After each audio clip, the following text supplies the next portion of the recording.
അഖിൽമാരാർ പറഞ്ഞതെല്ലാം വെറും കള്ളമാണ്, കെട്ടിച്ചമച്ച കഥയാണ്. ക്യാഷിന് വേണ്ടിയിട്ടാണ്, ഫേമസ് ആകാൻ വേണ്ടിയിട്ടാണ്, രാഷ്ട്രീയത്തിൽ ഇറങ്ങാൻ വേണ്ടിയിട്ടാണ് എന്നൊക്കെ പറഞ്ഞുകൊണ്ട് ഇപ്പോൾ നമ്മുടെ രാജ് ടോക്സ് വന്നിരിക്കുകയാണ് കേട്ടോ. അദ്ദേഹം കുറേ നാൾ മുന്നേ ഒക്കെ പറഞ്ഞിരുന്നു, അഖിൽ പറഞ്ഞ കറക്റ്റാണ്, അഖിൽ ഒരു കാര്യമില്ലാതെ ഇതൊന്നും പറയത്തില്ല, ഏഷ്യാനെറ്റ് കള്ളത്തരം കാണിക്കുകയാണ് എന്നൊക്കെ പറഞ്ഞു. അതുപോലെ സിബിൻ അവിടുന്ന് ഇറങ്ങിപ്പോയത് അവിടുന്ന് ഏഷ്യാനെറ്റ് പറഞ്ഞു വിട്ടതാണ്. അത് പലരെയും ജയിപ്പിക്കാൻ വേണ്ടി തന്നെയാണ് അങ്ങ് ചെയ്തത്, പാമ്പടിച്ച് ഇറക്കാനും മെഡിസിൻ കൊടുത്തെന്നൊക്കെ പറഞ്ഞുകൊണ്ട് ഭയങ്കരമായിട്ട് സിബിനെയും അഖിൽമാരെയൊക്കെ സപ്പോർട്ട് ചെയ്തുകൊണ്ട് സംസാരിച്ച ഒരാളാണ് കേട്ടോ. ഇപ്പോൾ ഇതാ പെട്ടെന്ന് ഒരു സുപ്രഭാതത്തിൽ എല്ലാം തലതിരിഞ്ഞ് വന്നിരിക്കുകയാണ്. അഖിൽമാരെ ക്യാഷിന് വേണ്ടിയിട്ടാണ് അങ്ങനെ ചെയ്യുന്നത്, അഖിൽമാരെ തെളിവായിട്ട് വരട്ടെ, വെറുതെ വന്ന് ആർക്കും സംസാരിക്കാൻ കഴിയും, തെളിവായിട്ട് വരട്ടെ എന്നൊക്കെ പറഞ്ഞുകൊണ്ട് ഇപ്പോൾ അഖിലിനെതിരെ വന്നിരിക്കുകയാണ് കേട്ടോ. അപ്പം നമുക്ക് മനസ്സിലാവും ആർക്കാണ് ക്യാഷ് കിട്ടിയതെന്നും ആർക്കാണ് ക്യാഷിന് വേണ്ടി ഇതൊക്കെ പറയുന്നതെന്നും നമുക്ക് പെട്ടെന്ന് തന്നെ മനസ്സിലായി. കാര്യം എന്ന് പറഞ്ഞാൽ ഇന്നലെ വരെ എനിക്ക് തോന്നുന്നു അഖിലിനെ സപ്പോർട്ട് ചെയ്തുകൊണ്ട് പറഞ്ഞ ആൾ, സിബിനെ സപ്പോർട്ട് ചെയ്തുകൊണ്ട് സിബിൻ്റെ ഫാമിലിയുടെ കാര്യങ്ങൾ വരെ എടുത്തിട്ടുകൊണ്ട് വീഡിയോ ചെയ്ത ആളാണ്. ഇപ്പോൾ പെട്ടെന്നൊരു സുപ്രഭാതത്തിൽ ഇതെല്ലാം മലക്കം മറിയെന്ന് പറഞ്ഞ പോലെ മലക്കം മറിഞ്ഞുകൊണ്ടാണ് നമ്മുടെ രാജ് ടോക്സ് സംസാരിക്കുന്നത്. മാത്രമല്ല ഇപ്പം അഖിൽ പറഞ്ഞതിന് സപ്പോർട്ടായിട്ട് ഒന്ന് രണ്ട് സ്ത്രീകൾ രംഗത്തേക്ക് വന്നിരുന്നു. ആ വന്നവരിൽ ഒരാൾ ഡ്രസ്സ് അവർ ഇൻസ്റ്റഗ്രാമിൽ പോയി ചെക്ക് ചെയ്ത് അവർ ഡ്രസ്സും അവരുടെ ഓരോ റീൽസും ഒക്കെ നോക്കിക്കൊണ്ടാണ് വിലയിരുത്തുന്നത്. ഇതുപോലത്തെ ഡ്രസ്സുകൾ ഇട്ടുകൊണ്ട് നടന്നാൽ ആളുകൾ ഇതുപോലെ മെസ്സേജൊക്കെ അയക്കും എന്ന രീതിയിലാണ് ഇപ്പോൾ ഈ പറഞ്ഞ രാജ് ടോക്സ് പറയുന്നത്. അപ്പം സ്ത്രീകൾക്കൊന്നും ഒരു വിലയില്ല എന്നുള്ള രീതിയിലാണ് പറയുന്നത്. സത്യത്തിൽ ഈ മനുഷ്യൻ്റെ സത്യത്തിൽ സ്ത്രീകളോടൊന്നും ഒരു വിലയില്ല. ആരെ പിന്താങ്ങി നിന്നാലാണോ തൻ്റെ യൂട്യൂബ് ചാനൽ റീച്ച് കിട്ടുക, അവരോട് ഒട്ട് നിൽക്കുക. അല്ലെങ്കിൽ ക്യാഷ് തന്നിട്ട് ആരെങ്കിലും കുറിച്ച് എന്തെങ്കിലും പറയാൻ പറഞ്ഞാൽ വള ആരെങ്കിലും കുറിച്ച് തെറി പറഞ്ഞ രീതിയിൽ എന്തെങ്കിലുമൊക്കെ വീഡിയോസ് ചെയ്യുക.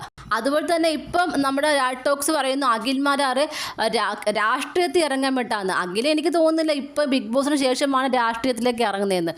അതിന് മുമ്പും ആൾ രാഷ്ട്രീയത്തിൽ ഉണ്ടായിരുന്നു അല്ലേ. പിന്നെ ഈ ഒരു ബിഗ് ബോസിൽ വന്ന ശേഷമല്ല അഖിൽമാരാർ എന്ന് പറയുന്ന ആൾ രാഷ്ട്രീയത്തിലേക്ക് ഇറങ്ങുന്നത്. അപ്പോൾ രാഷ്ട്രീയത്തിൽ ഇറങ്ങാൻ വേണ്ടിയിട്ടാണ് എപ്പോഴും ഇങ്ങനെ അഖിൽമാരാർ നിറഞ്ഞിരിക്കാൻ വേണ്ടിയിട്ടാണ് ഇതുപോലത്തെ കാര്യങ്ങൾ പറയുന്നത്. പിന്നെ സിബിൻ പറഞ്ഞിട്ടാണ് പറയുന്നത്. ആരെങ്കിലും പറഞ്ഞാലും വെറുതെ ഒന്ന് പറയുന്ന ഒരാളായിട്ട് എനിക്ക് തോന്നുന്നില്ല അഖിലിന്. കയ്യിൽ വേണ്ട തെളിവുകൾ ഇല്ലാതൊന്നും പറയില്ല. അപ്പം തെളിവുകൾ ഉള്ളത് കൊണ്ടാണ് വ്യക്തമായി പറഞ്ഞത്. പിന്നെ പേരെടുത്ത് പറയുന്നത് പലരുടെ ലൈഫിനത് മോശം വരും. എന്തുകൊണ്ടാണ് അഖിൽ പറഞ്ഞ എന്താണ്, ഏഷ്യാനെറ്റിനെയോ ഏഷ്യാനെറ്റിലെ മറ്റ് ആളുകളെയോ ഒന്നും അല്ല പറഞ്ഞത്, ഈ രണ്ട് വ്യക്തികളെ മാത്രമാണ് പറഞ്ഞത്. അപ്പോൾ അവരെ പുറത്താക്കാൻ വേണ്ടിയിട്ടാണ് പറയുന്നത്. എന്തായാലും അഖിൽ പറഞ്ഞൊരു കള്ളമായിട്ട് എനിക്ക് തോന്നുന്നില്ല. കാരണം അഖിൽ പറഞ്ഞ സത്യമായിട്ടാണല്ലോ ഇപ്പോൾ ലാസ്റ്റ് ഒരു പെൺകുട്ടി വന്ന് തെളിവ് ഉൾപ്പെടെയാണ് വന്നിരിക്കുന്നത്. അപ്പം രാത്രി 2 മണിക്കും 3 മണിക്കൊക്കെയാണ് മെസ്സേജ് അയച്ചിട്ടിരിക്കുന്നത്. അപ്പം ആ ഒരു കുട്ടിയുടെ കയ്യിൽ ആരാണെന്നുള്ളതും ആരാ മെസ്സേജ് അയച്ചെന്നുള്ള ഫുൾ ഡീറ്റെയിൽസ് ഉണ്ട്.